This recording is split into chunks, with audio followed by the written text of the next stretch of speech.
We will go ahead and get started. Hi, everybody. Welcome to our parent session for this evening. For those of you who have not met me yet, my name is Erica Abrams, and I am the manager of an advisor and parent experiences here at BBYO. I am based out of Indianapolis and really excited to be joined by Melissa Spann tonight for our March session on scrolling for self-worth, social media, eating disorders, and Jewish values in teen life. We are so lucky to have Melissa here joining us this evening. Melissa is a therapist, certified eating disorder specialist, and experienced clinical supervisor with a demonstrated track record in leadership and program development. With deep passion for her work, Dr. Spann is recognized as a skilled presenter and dedicated clinician, specializing in the treatment of complex eating disorders, trauma, adolescent development, and women's mental health across the lifespan. Dr. Spann holds a doctoral degree from Drexel University, an MBA from Florida Gulf Coast, and a master's in a master's in education from the University of Miami and a bachelor's degree from the University of Florida. She is a native Floridian, and she is currently residing in Miami with her husband and two remarkable teenage children and a dog, as we were just discussing earlier. So, really excited for this educational discussion tonight. And Melissa, I will pass it over to you. Thank you so much, Erica, and thank you everyone for joining us tonight. It's such a pleasure to be here. I've had the opportunity to give versions of different talks throughout my career on eating disorders and eating disorders in the Jewish community and how all of that ties together. But it is such a homecoming for me to be able to be here to present with my BBYO family, which was such a big part of my life growing up and now part of my kids' lives. And so I'm grateful to BBYO for having this opportunity. So thank you. We're going to jump right in. We have a bunch of content today to get through. So if I will say, if you have any questions or comments, a lot of you submitted questions ahead of time. We really appreciate that. Feel free. You can either put questions in the chat directed to the host or panelists or put them in the Q&A. I might not get to all of them, but we'll certainly do my best to broadly address the topics that folks are bringing up today. So this is just a little bit of an overview of the time that we have today. Mostly something that's on here caught your eye, and that's why you decided to register for this event. If you're on the East Coast like me, 8 p.m. In your home area, Central, wherever you are, it's still in the evening when you could have otherwise been with your kids or done other things for the night. So there's something about this talk that is interesting or sparked it for you. So without further ado, we'll just get into it. There is a mental health crisis today, and we've really reached a critical mass of the issues that are going on, particularly in the US. And in 2023, many of you might know that the Surgeon General issued an advisory calling what is going on today the epidemic of loneliness in the United States. And that the issues going on around loneliness were congruent to, this is, get this, similar to smoking up to 15 cigarettes a day. Isn't that wild when we think about what we know, what cigarettes do to our health? So what we know is going on with teens is that there's increased rates of depression, increased rates of anxiety, and of suicide and suicide ideation. There's a lot of factors that contribute to this. Overall, there's economic instability and access to and barriers to mental health care. But really, one of the primary things is social isolation that is facing teens today. And that's where we're going to talk a little bit more about. And so let's just get into that. I want to share with you some of the trends in teen mental health today. So you can see here, approximately 1 in 4 teens have been diagnosed with a mental health condition. And that's 15% of adolescents globally, 25% here in the US. As you can see from the graph on the right-hand side, what this is demonstrating for you is the rates of diagnosis of depression, anxiety, and behavioral issues in teens from 2016 to 2022. And if we had it going up to 2025, the trend lines, unfortunately, would continue to rise. You can see that the rates are just continuing to increase over and over. So what's contributing? Why is this going on? Just a quick announcement in case you don't see the chat. Yes, recording will be shared later on. So some of the things that are contributing, and this is not meant to be an exhaustive list, but just to give you a snapshot of what is occurring, are some of the things on here. So we know that excessive social media use can lead to poor mental health and depression and anxiety. We're going to talk a little bit more about that. Media influences in general can exacerbate the issues that are going on in teens' lives and adolescents' lives. When I was growing up, when many of you are growing up, those media influences were more associated with the messages that we saw on TV or in advertisements and certainly in magazines. But now with social media, it's a hundredfold in terms of the messages that our kids are really bombarded with, and us as well as adults. The pressures to achieve are so significant for our kids.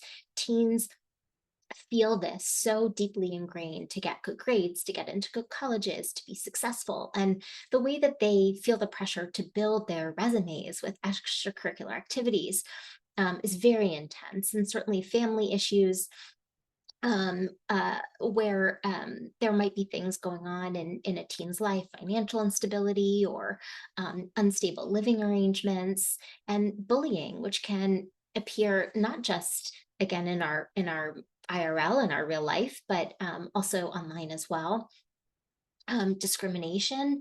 Our teens are facing discrimination in many different aspects, and that might come from race or gender or sexual orientation, but discrimination also comes in the forms of weight, ability levels, and certainly, as we know right now, going on in the world associated with religion, which is a big part of what's going on with our Jewish teens, particularly as they get older and we prep them to go to college. Stressful life events, as we think about the pandemic. I was watching the news this week that it was 5 years ago this week that COVID-19 was first declared an epidemic, and how bizarre to think that that was 5 years, which time is a funny thing, right? As we get older, 5 years sounds like a large amount of time, but like that, it happened. And certainly with the events since October 7th, and the stressors that our Jewish teens are experiencing are so significant. Identity exploration, which is a hallmark of adolescent development, but is really very difficult for teens today, where they're pushing the boundaries around what they can and cannot do. They want to uh, explore and figure out who they are, but are also struggling with how that relates to their peer group and conforming to their peers or not. So you can see there's a number of other things on here as well that are contributing to teen mental health. We're going to focus just for a little bit, in particular, on social media here. So the use of social media is really widespread and pervasive. We know this anecdotally, but the research is actually quite staggering. There are some aspects of social media that are beneficial to teens, where it can create community and connection, but it can also be pretty detrimental to their health, leading to things like sleep deficits and increased levels of stress and all the other things that we're going to continue to talk about. So as we get into it, here are some of those statistics, but this constant access to social media hits teens the most, more than any other age group. And there's a number of reasons for that. But overall, these statistics are just staggering to me, that about 95% of teens, that's really defined in that age of 13 to 17, yeah, use social media in general. And then about 1 in 3 of them report using it almost constantly, almost constantly. So the statistics are that kids and teens are, and I'm using those words somewhat interchangeably today. There's obviously differences there, but for today, you will hear me use those words a little interchangeably. But those statistics are revealing like 6 to 7 hours a day on social media, which is really quite alarming. So there's a number of reasons why teens go to social media more than others. This image here, this graphic, really is the gist of so much of it, which is overall that social media um, is a driver of connection. And FOMO is real. The fear of missing out is real for our kids. They're afraid that they're not going to be in the know or they're going to miss something. They're afraid of the pressures or expectations. And all of those things, social media is designed to grab their attention and to keep them captivated.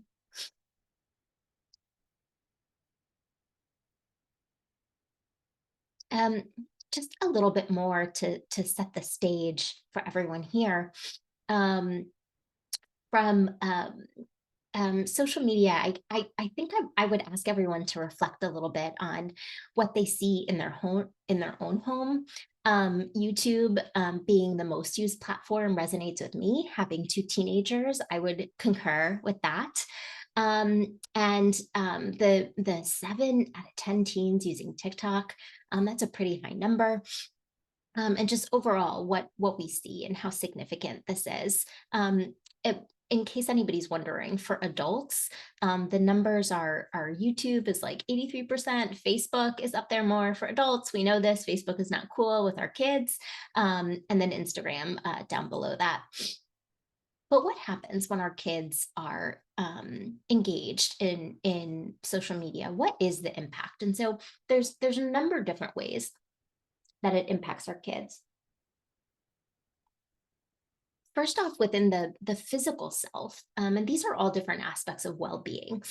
We think of well-being or wellness, and people think of like Zen or spa retreats. And while that does have to do with overall well-being. When we talk about well-being, what we're really addressing is the different aspects of ourself that make us feel whole. And so within the physical domain, with an increased sleep time, we see decrease in other physical activities. That's those two things seem to go together. We also see decrease in sleep quality, which is such a big issue facing our teens today.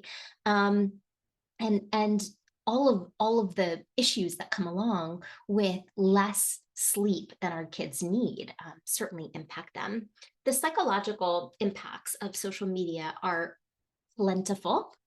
And this isn't a talk solely on social media, but I believe there's more for the BBYO parents on that. But social media is really concerning because it takes away from all other aspects of interacting in the real world, and in interpersonally and from a community perspective, our kids aren't playing. That decrease in free play, less face-to-face interactions, the lack of attunement in interpersonal relationships, which is really about where our kids learn. That's how they grow. And so when we take all of these things that go on with social media, and we see these links and what the outcome can be, we see that this impacts eating disorders very much so. So social media platforms really have become, unfortunately, sort of the standard right now in how we frame beauty standards and beauty ideals. And users are constantly bombarded with messages around the thin ideal and what that means. In particular, girls have more susceptibility to this for a number of different reasons. But within the social comparison domain of life, girls are more susceptible of that because they're more sensitive to visual comparisons. They address things from a relational perspective, both because they're attuned more emotionally and because that's how girls navigate their relationships more emotionally. But social media is designed to be addictive. So the features that are hallmark to social media platforms, like scrolls and push notifications and the image that I was showing earlier, all the likes, all those algorithms, it's targeting our kids to keep them coming back for more. And the way that the algorithms are situated and that our feeds are populated with content that really causes feelings of inadequacy and distorts real life, real images with the perception of what is put out there. And those ideals, the thin ideals, are really often emphasizing thinness and youth and whiteness, and other really far-fetching for most of us characteristics that shape somebody's self-worth. And that the hallmark, the Facebook whistleblower stuff that came out in 2020, 2021 was really that Facebook knew.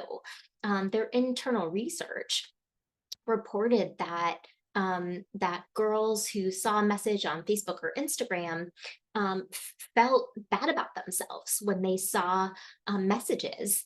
Um, there are messages that made them feel insecure or unhappy with themselves. And so there's, again, like I said earlier, there are ways that social media can connect our kids and can help them find community, but more so, the way that the algorithms are designed is they more often than not promote eating disorder types of behaviors, and so that comes up with there's like fitspiration and thinspiration. And one of the questions someone put in there was like fad diets and pro Anna and pro eating disorder types of things. And those are really incredibly challenging, because we can't filter what's there, what's real and what's not, with our kids.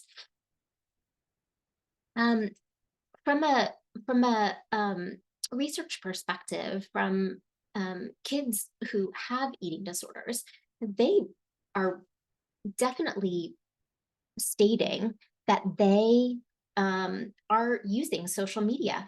So of the female population, you can see 68% at Instagram, boys at 61%. But the essence of it is that social media is getting to our kids, and it's leading to all of these things, and sleep deprivation and attention fragmentation, social comparison and addiction, and all of this stuff. But really, what I'd like to do is segue into how this relates to eating disorders and body image issues and eating disorders.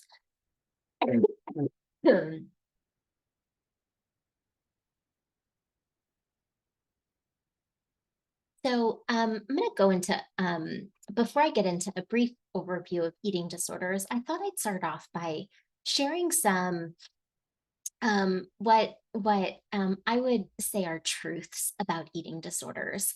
So there's often a lot of inaccuracies around what eating disorders are, what they aren't, and misunderstandings in general. So the bottom line is that the earlier on that an eating disorder is identified, and the earlier on that someone can access treatment, the greater their long-term um, treatment results will be. Just again, as a reminder for those of you who joined us late, this recording will be available. So here are some of those truths. Many people with eating disorder don't look sick. In fact, more often than not, when we hear the words eating disorder, many of us conjure up an image in our heads. If I asked you, when I said eating disorder, what do you think of? Most people think of a frail or emaciated figure staring back at them. But the reality is that many, actually the vast majority of individuals struggling with eating disorders are at what we would say a normal body weight, or even in what you might consider a larger body. Malnutrition only affects a very small percentage of people with eating disorders. Eating disorders are not choices, but serious illnesses.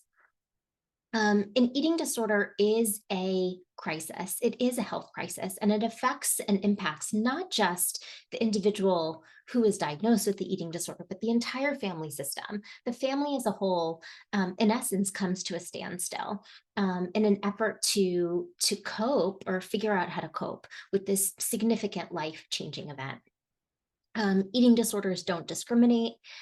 We used to think that eating disorders impacted only young, white, Caucasian, upper middle class um, teens. And the reality is that while there's a large portion of eating disorders that do occur within that population, that is not the case across the board.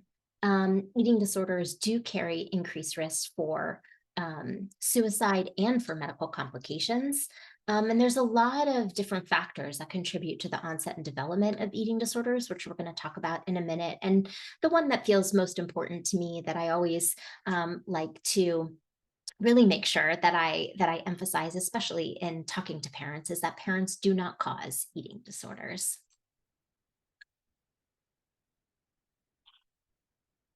Um, So, just to give you a little bit of a breakdown of eating disorders by diagnosis, I have some eating disorders listed here. I'm going to go through these fairly quickly. And if anybody has any questions, again, please feel free to put something in the chat or direct your questions in the Q&A. But anorexia nervosa, again, is more often than not that picture in someone's head when they think about an eating disorder. But if you look at that pie chart there, anorexia is actually sort of the second to smallest pie slice of the pie when it comes to eating disorders. So anorexia is characterized by um, starvation. That's the restriction of food intake, a significant fear of gaining weight, and certainly that sense of distorted body image or body dysmorphia might be accompanying there as well. In bulimia nervosa, what someone's looking at is really marked by recurring episodes of binging and purging. And so I want to offer a couple definitions there. Binging is defined as consuming large quantities of food in a short period of time. I always get the question, what if it's a subjective binge? And yes, while that does occur, typically binging is consuming large quantities of food that are not otherwise normal in a short period of time, followed by purging, no longer purging, but a compensatory behavior. And so I'm spending a minute to qualify that because often people think of purging as vomiting. And while that is the case as well, the purging might also be use of laxatives or diuretics or even incredible excessive exercise as well. Binge eating disorder is marked by the recurrent episodes of binge eating, but no other compensatory behaviors like purging or things like that. And binge eating, you can see, is really a large portion of our population struggles with binge eating disorder. Um, OSFED, which you can see there, it's actually the last one there, is other specified feeding or eating disorder. It's a mouthful to say. But in essence, what that's really about and why that's the largest, excuse me, piece of the pie is that in essence, this is someone who has characteristics of other eating disorders, but doesn't meet the full diagnostic criteria as outlined in the American Psychiatric Association criteria. So one of the sort of the big ones that falls under there, that's you may have heard and people are talking a lot about for good reason, is atypical anorexia. And atypical anorexia occurs when all the criteria for anorexia is met, but someone's weight is within range or above range. So I did skip over ARFID. I want to go back to that because I know somebody actually put a question about ARFID, which is the avoidant restrictive food intake disorder. And ARFID is another eating disorder that's actually becoming more commonly recognized now, which is great because it means people can get the appropriate help. But I think probably when we were growing up, or even a generation before that, a kid with ARFID was someone who was picky eating to the extreme. So this is someone who's characterized by highly selective eating habits. There's an association with some spectrum related disorders now, but ultimately ARFID results in a lot of nutrition and energy deficiencies based on someone not being able to incorporate a lot of foods into their diet. RFID does not include a drive for thinness. So in that way, RFID is different than other eating disorders. Other eating disorders, pica, rumination disorder, we're not going to get into today. So eating disorders are serious. In the United States, the number is 28.8, so approximately 30 million Americans. That's about 9% of the population will have an eating disorder at some point in their lifetime. Women are affected at about twice the rate as men. Eating disorders are among the deadliest mental illness, second only to opioid overdose. It's not a race that anyone wants to be winning. But the statistics are that every 52 minutes, someone dies as a result of an eating disorder. And that those rates are difficult to categorize because an eating disorder death might be linked to cardiovascular issue or an overdose issue or unfortunately a suicide. But eating disorders are fatal, and we do know that. Um, and I'm just going to check in chat and our question before I keep going. Okay, I'm going to keep going. So, to talk a little bit about what causes an eating disorder, this is the biggest question that I often get as a clinician. People want to know, how did this happen? And like I said earlier in the truths about eating disorders, as a parent, you didn't cause this. And it's very important, I feel, to reiterate that. And eating disorders are caused by a combination of a lot of complex conditions that include our genetics, our biological components, the environmental components, and societal factors in which we live. And so this image here describes the biopsychosocial model of mental health overall. And so I'm going to use this to specifically talk about eating disorders. When we think about the biological factors associated with mental health, we think about ability level, genetic predisposition, immunoresponse, physical health, all of those, again, genetic markers, genetic predispositions, and medical factors, biological factors, brain chemistry, hormonal imbalances, nutritional deficiencies, all of those things. The next sort of bucket there, if you can see in the Venn diagram, and the blue circle is the psychological factors. And those psychological factors have a significant role to the onset and development of eating disorders. And that includes things like our personality and self-esteem and coping skills.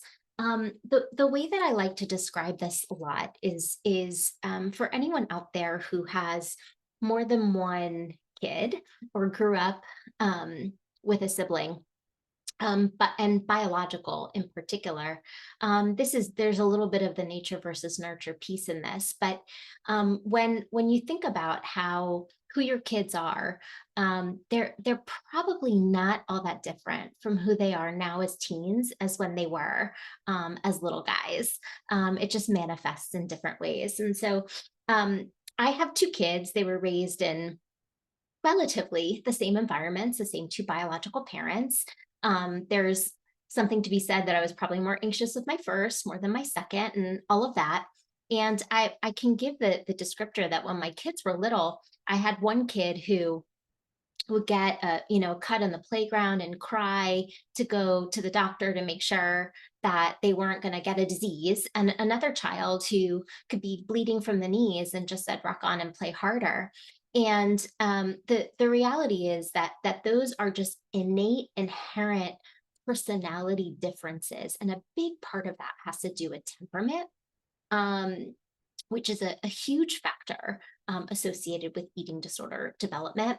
People always ask me about the gender of my kids. When I give that anecdote, I will tell you the infectious disease desiring child is my boy, and my rock on play harder is my girl. So that's everything sort of within that piece of that Venn diagram. Excuse me. When we look over at are social and environmental factors. There's a lot that goes into that. Um, in that bucket is where we would put things like social media, and where we would put things like the unrealistic beauty standards and the thin ideal and advertising, entertainment, and all of those types of things. And certainly family events, life events, dieting and weight related behaviors, significant traumatic events, and all those types of things go into all of that. And so when you sort of look at throwing all of this into the hopper, you're creating a different sort of breeding ground for every individual for the onset and development potentially of an eating disorder. And so when we look particularly in teens, um, the rates and information on eating disorders is unfortunately quite staggering, which is that um, as early as first grade, 42% of girls talk about wanting to be thinner. And there was one report that identified that among 10-year-old kids of all genders, 81% reported that they were afraid of being fat because fat was something to fear in such a significant way. Um, so you can see here that what this chart is showing you is the onset of eating disorders, where kids or teens are at in terms of when they have a diagnosis. But really significant, we do see that between, let's say, 11 to 20, that's a huge part of where onset of eating disorders comes from. So what are the warning signs? This came up in some of the questions that people submitted. And so I do want to make sure that I take some time to talk about this here. Again, like I said, early identification of eating disorders is really key. And so these warning signs here are separated into physical, emotional, and behavioral. Unfortunately, by the time that we see the physical manifestations of an eating disorder, it's already pretty far down the line. So what we want to actually focus on instead of the physical is to look more at the emotional and behavioral warning signs to eating disorder so that we can have an opportunity to catch it earlier on so that we can start interventions sooner. Some of the warning signs that you'll see in the emotional category as a parent, as a mental health professional, some of you might look at this and say, like, that's just being a teenager, withdrawal and mood swings. And so, yes, I do want to acknowledge that and recognize that. And that can be a little tricky to sort of parcel out. And you know, a normal teenage mood swing versus something that is more extreme than that. Just changes in personality and irritability. But what to really be on the lookout is harsh words about themselves, um, things that would demonstrate to you that they were experiencing a low sense of self-worth or a low sense of self-esteem, being really rigid in their thought patterns and in their behaviors. So this shows up in things like, particularly as it relates to food, um, um, the ritualistic eating patterns, meaning having to eat only at a certain time and certain foods and in a certain way, hoarding food or stashing food, frequently trying lots of fad diets, baking for a lot of people, but never trying anything for yourself, isolating from friends. Um, and all of those sort of behavioral and emotional pieces that then we do see show up in those physical manifestations. There are a lot of co-occurring conditions that accompany eating disorders. We don't have time today to really get into all of these, but I will say that eating disorders do not occur within a bubble. And so many co-occurring conditions, in particular anxiety, it's not surprising that there is a lot of complexity that is going on in someone's life. Um, I firmly believe that we don't need to chicken and egg, like figure out what came first, the eating disorder, the anxiety, but we need to address them both head on. I do want to take a minute to note on body image, and this isn't a talk on body image, which is a really important part of the puzzle here. But body image is can when you think about as a definition, it's the mental picture that you have in your head about your body. So that includes your physical body, your physical characteristics, and your attitudes towards them. So, like both your perception of your body and your concept of your body. And so that's what that definition is offering to you. And it's a really complex idea that impacts our not just our emotional health, but it does then impact our medical health as well. Again, to go back to the link with social media, it's so clear. Social media use and poor body image are strongly correlated. 40% of teens report that images on social media cause them to worry about their body image. It's such a clear link there. And so we do want to make sure that we're acknowledging that. And I included these images here because we do often think about girls when we're talking about this, and eating disorders impact boys significantly as well, and particularly the images from social media around what boys should, masculinity should look like, and images around what body ideal should look like for boys is so pervasive as well. And so it's important to recognize that. We don't have as much research on it because we haven't been talking about it long enough as a field. So to segue into eating disorders within the Jewish community, a number of years ago, these were some of the news articles that came out. There was a Washington Post article and all over what do eating disorders mean. There's some hard research on it from the psychological and counseling fields. There was a number of community responses associated at the time, but I do want to have time to get into sort of the main event and talking about what are some of the cultural sensitivities that impact the onset and development of eating disorders. And so that these things are not things that cause eating disorders. I want to be really clear about that. And some of these factors that I'm going to mention are not that dissimilar from society at large, but what I want to talk about here in particular is how these things relate to us as Jews and relate to our kids.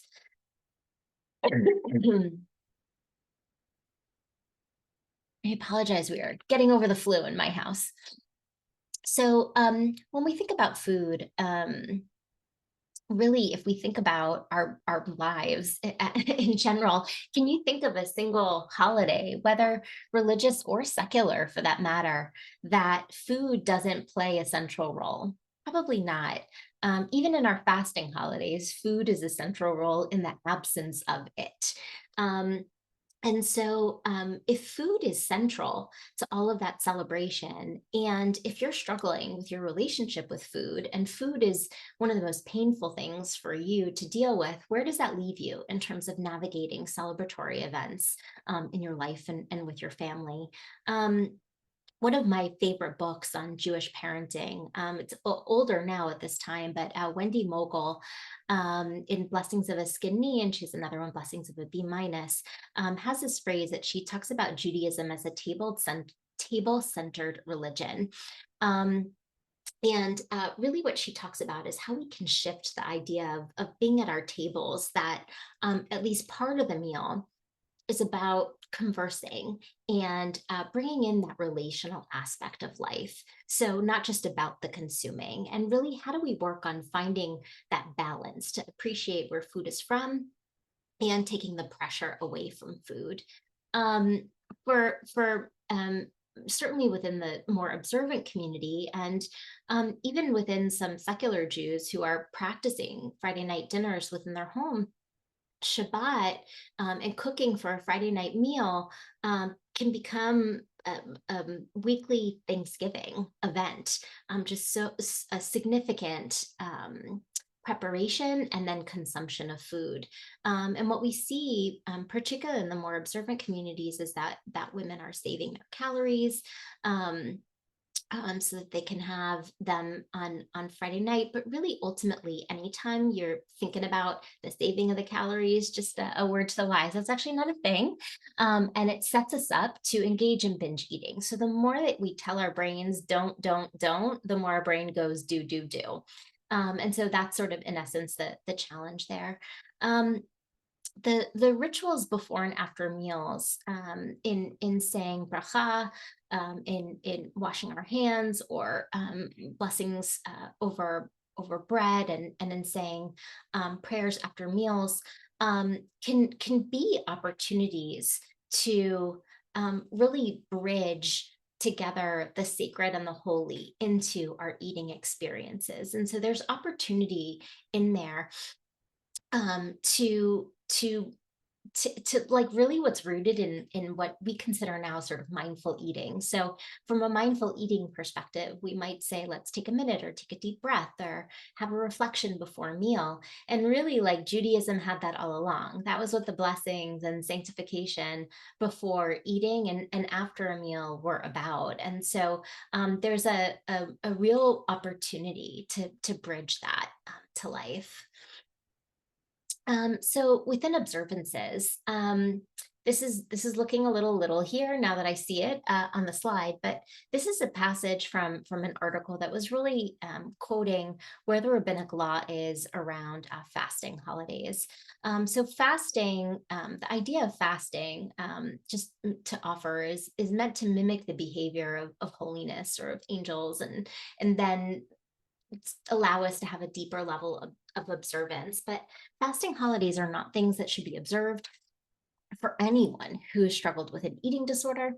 And the reason why observances in terms of the laws of kashrut, on here, I want to mention kashrut has been practiced for thousands and thousands of years, and there's no causal factor to eating disorders. And what I do want to say is that um, the laws of kashrut further emphasize a lot of regulatory requirements for someone who is already very rigid with their food, with an eating disorder. And so it can really up the ante and take things to the extreme, which is very difficult. It, shidduch is don't totally have the time that it warrants here, but really the matchmaking system within the Orthodox communities, for the purpose of marriage. Where this comes from is there was some research that came out that basically talked about how women are expected to look a certain way. And as religious women were developing resumes that included their height and their weight, what was happening is they were also asking for their mother's height and weight, and sort of how that played out. You'd see mother-daughter shidduch diets, um, and all that. I just saw a question about not to fast. It's this reference here at the bottom is a great one. It's a paper that was just published. I would wholly emphasize that there is no reason for anyone who is struggling with their relationship with food to fast. And there are rabbis out there that support eating disorders and mental health, who are willing to talk to your home rabbis and home family members. And I'm happy to connect with people about that as well. So perfectionism is certainly not unique to the Jewish community, but the idea that setting really, really high standards for yourself and being unhappy with anything less is certainly relevant, I think, within the Jewish community. And so perfectionism is not about striving for um, really oftentimes for self-improvement. It's about holding really, really high standards. Research shows that girls have higher rates of perfectionism, and certainly in the anxious generation, Jonathan Haidt talks about the socially prescribed perfectionism and all those things connected to that. But the superwoman ideal connected to all of this is really the belief that it's that little image on the bottom, um, that we have to be successful in so many things, right? So as a woman, you are expected to have the perfect job, be the perfect mother, keep the perfect home, have the perfect body, and all of those sort of confounding things that within the Jewish community can manifest in even other ways. There's some research in Israel that actually specifically looked at the superwoman ideal and what that meant within comparing both secular and religious communities, which I think is really significant and interesting too. Certainly, body image is a really big part of our cultural identity, and I include this image here. You know, and this is I've actually met Maya Bialik. She's maybe one of the smartest humans on the planet, but I include this on here because I relate to that image. I could dye it. I could dye my hair. I could probably take growth hormones to get taller, all in an effort to look more like Paris Hilton. But my genetic makeup is not one in which I should ever look like Paris Hilton. My genetic makeup is one in which I look like Mayim Bialik.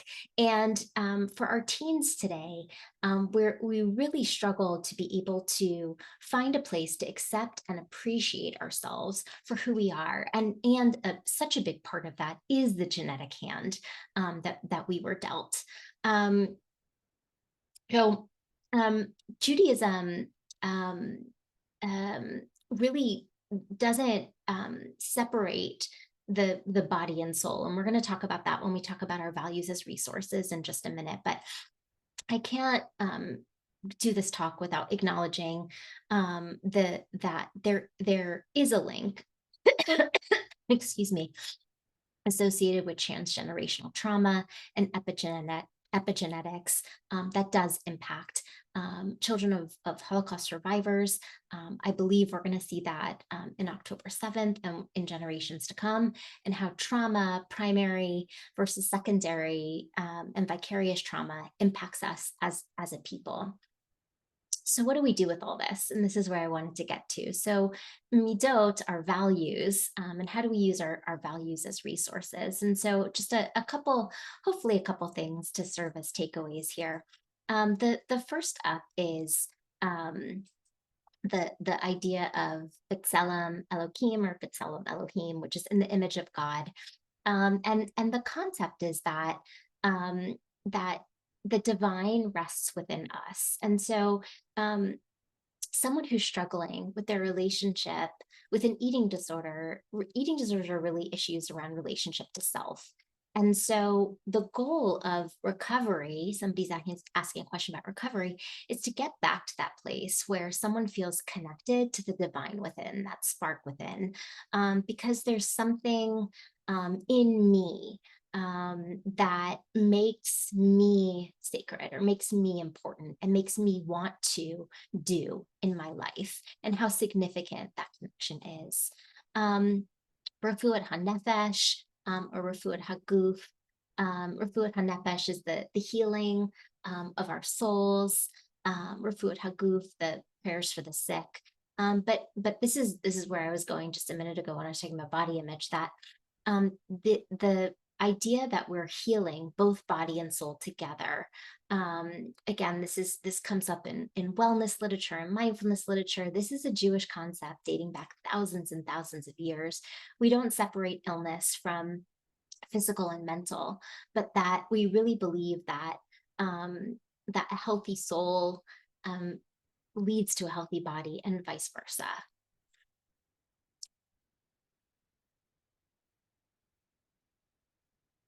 So from the ethics of our fathers, Pirkei Avot, Imei Nili, many people are familiar with this, but if I am not for myself, who will be for me? If I'm only for myself, what am I? And for me, this really represents sort of the essence of where recovery and healing from an eating disorder can come. If eating disorders are relationships of the self, relationships caused by this epidemic of loneliness that's so pervasive in our lives and our cultures, this can remind us of the importance of how we find balance between ourselves and others, and caring for oneself in relation to how we connect for others. The analogy that we give parents often is that parents need to put on their life mask before they put it on their kids, like on an airplane. And that's where recovery is as well. We need to take care of ourselves in order to take care of someone else. Chesed is the idea um, of of um, it's a way of being. It's about compassion and acts of kindness. And when we think about how we extend the concept of chesed to oneself in terms of eating disorder, healing, and recovery, chesed really emphasizes well-being. Again, both physically and mentally. That if we can be more kindness to if we can be more kind to ourselves, um, then um, then empathy sort of flows from there. I think people who are struggling with their relationship with food or their body have oftentimes have chesed in spades for others, are very empathetic and very selfless and very giving, and yet they really struggle to turn that on themselves and show themselves the same type of self-love and self-respect. And so it's really critical that we can practice that as a community in providing mental health resources and attending to needs of people who need it.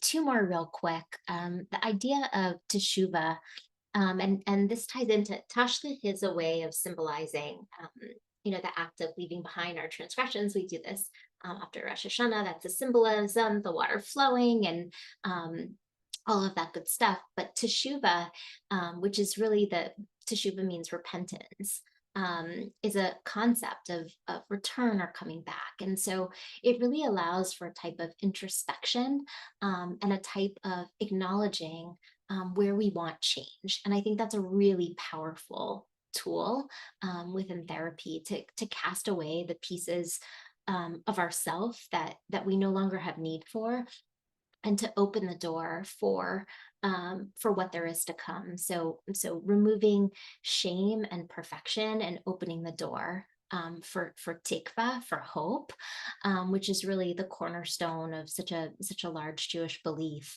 That hope is an underpinning of all process of recovery, and that hope really comes from connections with oneself and with others. So it's a lot of words, a lot. Where do we go from here? So first up, as a parent, we want to show up and pay attention. We want to encourage in-person interactions. We want to be mindful of how we talk about ourselves and our bodies. So our kids hear that. Many parents never would say anything about their child's weight or body size, but yet we say those things about ourselves. Our kids hear that and they respond to that. And so those are the things that as parents we need to really be looking for. What can we do to help with teens' mental health? Encouraging them to talk about how they're feeling, supporting them and finding help, reminding them that you're there for them, using open-ended questions, the one that is hardest for me, be patient. And what can I do to help with body image? I want to make sure that I take a minute just to highlight this. So this goes back to social media. Be a critical consumer of social media with your kid, with your teen. Talk openly about what the risks are associated with what you see and what you hear. Watch your privacy settings, checking in with them really regularly about the messages that they're receiving. Learning the facts about eating disorders, paying attention to warning signs, approaching food with neutrality. Food is not good or bad. Food is, and try to adopt an all foods fit model. And again, being aware of judgment, in particular the self-judgment that we have that impacts what our kids hear. So I tried to get through some of the content here at the end so that I did have an opportunity to, I do want to show off some of our additional resources and national organizations that are great resources for everyone. I'm going to take a minute to get to some of the questions that we have here. Um, Yeah, so a couple questions in the chat about recovery and about fasting. So there's a great book called Starving Souls, Rabbi Goldwasser.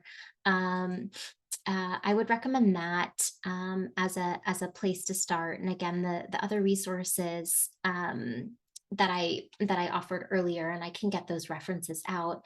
If anybody wants to contact me directly, that's my information. I am very happy to send you additional resources. Some of the other questions have been around um, um, resources for teens around positive body image. I have a couple things. I actually won't go straight to the teens, but I'll go to parents real quick. There's a couple of really great books out there for parents. Virginia Soul Smith has a book called Fat Talk. That I am a huge fan of. I've been talking about that book a lot. Again, for parents, the anxious generation. I actually have it right here. I have no financial relationship endorsement here. Um, there's a couple other great resources out there. Again, on my social media, I offer a lot of those resources as well. Um,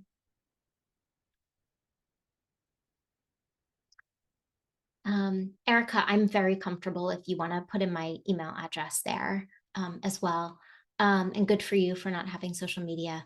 One of the questions that's come up a lot is what do we do when our kids are in environments where they're receiving and being bombarded with messages, whether it's on social media about diets or from their friends and peers about diets. And um, can be a really difficult place to hold as a parent, right? And so the best thing that I can offer is to be open and to be honest and to encourage the type of home where your kids feel comfortable coming to you and talking to you about what they see. And so as you're navigating through that, recognize that that societal change is not going to happen overnight, and so we want to work and take steps towards that. But those things do take time.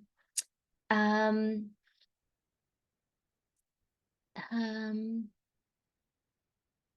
yeah, there are outcomes. Would you recommend? I think it's a great question. If a kid is worried about another kid, a peer, having an eating disorder, I would recommend that they talk to a school counselor, tell someone, a youth group advisor, whoever it is, get an adult involved so that the kid themselves does not have to be the one to carry that. So with that, I will wrap up for today. I want to thank everyone for being here, for participating. Um, and there's Erica. Hi, everyone. Thank you all so much, Melissa.